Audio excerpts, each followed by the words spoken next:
You may be on our online store right now and a little overwhelmed by all the options. So let me explain the three main decisions you need to make. So hopefully this process is as easy and seamless as possible for you. The three main decisions you need to make is whether to get the mainframe-B or B+, whether to get a kit or the individual components, and which LED type to get.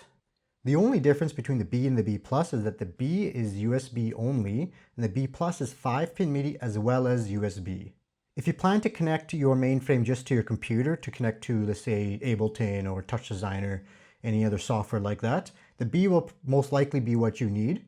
However, the B+ is just more options in general. So even if you don't have any intention of connecting to a 5-pin MIDI synth or controller, by getting the B+, you'll have access to USB and also just more, I guess, future expansion capabilities or more options in the future to connect to other types of gear with the 5-pin MIDI. So keep in mind that the B+ does come with its own dongle, so you don't need to worry about that.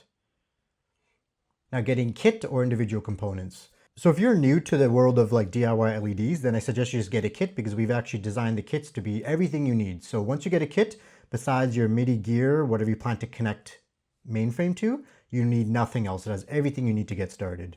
So when in doubt, just get a kit.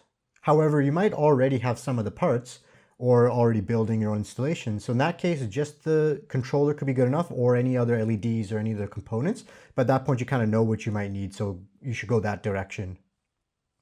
And now the type of LED. There's actually many different types of LED formats that could connect to mainframe.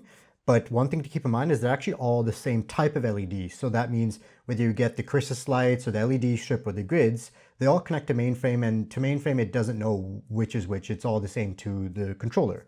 The interesting thing is each option actually has its own way of kind of playing with it and can enable different types of installations and experiences. So it's hard to exactly say what you'll need right away. So I suggest you actually get one that interests you the most, even though you might not have a clear idea of how you want to use it.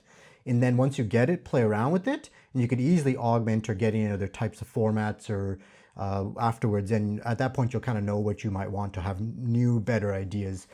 And what I found a lot of customers do end up doing is actually getting multiple or one of each, and it's easy to just add on those extra LEDs on top of a kit. Those are the three main decisions you need to make before getting into the world of mainframe. And so I hope that was actually very helpful. And again, if you have any questions, please contact us and I'll be happy to help.